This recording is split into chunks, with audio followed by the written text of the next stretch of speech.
Hi friends! இன்றைக்கி நம்ம vegetable biryani எப்படி செய்யலான்னு சொல்லிட்டு பார்க்கலாமாங்க. அதுக்கு நம்ம ஒரு 5 வெங்காயம் நீட்டு வாக்கில் கட் பண்ணி வச்சுருக்கோம். பச்சை மிளகாய் கீறி வச்சுருக்கோம்.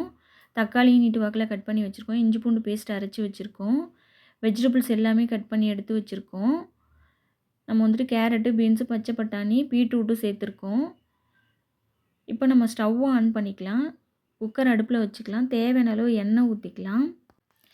எண்ணெய் நல்லா காஞ்சதுக்கப்புறமா ஒரு அரை ஸ்பூன் அளவுக்கு சோம்பு சேர்த்துக்கலாம். சோம்பு பொரிஞ்சதுக்கப்புறமா பட்டை, கிராம்பு, ஏலக்காய், லவங்கம், கல்பாசி, பிரியாணி இலை அது எல்லாமே சேர்த்துக்கலாம். பொரிஞ்சதுக்கப்புறமா கட் பண்ணி வச்சுருக்கிற வெங்காயம், பச்சை மிளகாய் சேர்த்து நல்லா வதக்கிக்கலாம்.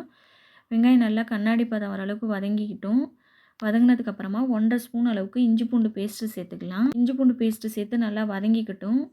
நல்லா வதங்கினதுக்கப்புறமா பச்சை வாசனை போகிற அளவுக்கு நல்லா வதக்கிக்கலாம். நல்லா வதங்கினதுக்கப்புறமா கட் பண்ணி வச்சுருக்கிற தக்காளியும் சேர்த்துக்கலாம். தக்காளி, வெங்காயம், பச்சை மிளகாய் எல்லாமே சேர்த்து நல்லா வதங்கட்டும். ஓரளவு வதங்கினதுக்கப்புறமா நல்லா ஜூஸியாக வரும்.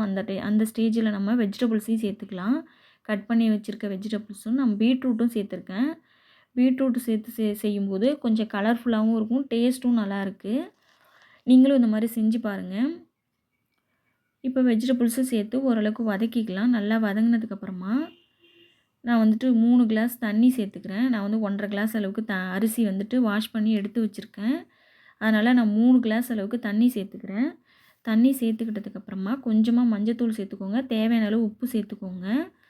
இப்போ நான் பிரியாணி மசாலா கொஞ்சம் சேர்த்துருக்கேன். அதை வீடியோ ஆன் பண்ண மறந்துட்டேன். பிரியாணி மசாலா சேர்க்கும்போது நீங்கள் மற்றதுக்கெலாம் போடும்போது எண்ணெயிலே நீங்கள் மசாலா போட்டு வதக்க வேணாம் பிரியாணி மசாலாவை. தண்ணி சேர்த்ததுக்கப்புறமா பிரியாணி மசாலா சேர்த்து பாருங்கள். நல்லாயிருக்கும். இந்த ஸ்டேஜில் தான் சேர்க்கணும். அப்போ தான் பிரியாணி நல்லா டேஸ்ட்டாக இருக்கும். பாய் வீட்டு பிரியாணி மாதிரி இருக்கும். இப்போ நம்ம தண்ணி நல்லா கொதிக்கட்டும். நல்லா கொதி வந்ததுக்கப்புறமா ஊற வச்சுருக்க ரைஸை சேர்த்துக்கலாம். ரைஸை சேர்த்துக்கிட்டு நம்ம இப்போ ரைஸ் சேர்த்துட்டு கொதிக்கட்டும். கொதி வரும்போது நம்ம இப்போ செக் பண்ணிக்கலாம். உப்பு சரியாக இருக்கான்னு சொல்லிவிட்டு. இந்த ஸ்டேஜில் உப்பு கொஞ்சம் வேணும் அப்படின்னா உப்பு சேர்த்துக்கோங்க. இப்போ எனக்கு உப்பு ரைட்டாக இருக்குது. அதனால் இப்போ நம்ம ரைஸ் சேர்த்ததுக்கப்புறம் கொதி வந்ததுக்கப்புறமா நம்ம குக்கரை மூட போகிறோம். குக்கரை மூடிட்டு ஒரு 3 விசில் வச்சுக்கோங்க. 3 விசில் வந்ததுக்கப்புறமா ஸ்டவ்வை ஆஃப் பண்ணிவிட்டு குக்கரை என்னென்னு எடுத்து வச்சுருங்க. ஃபுல்லாக ப்ரெஷர் போனதுக்கப்புறமா குக்கரை ஓப்பன் பண்ணி பார்த்தீங்கன்னா நல்லா உதிரி உதிரியான டேஸ்ட்டான பாய் வீட்டு பிரியாணி, வெஜிடபிள் பிரியாணி ரெடி ஆகிடுச்சு. நீங்களும் இந்த மாதிரி செஞ்சு பாருங்கள். வீடியோ எப்படி இருக்குன்னு சொல்லிட்டு கமெண்டில் சொல்லுங்கள்.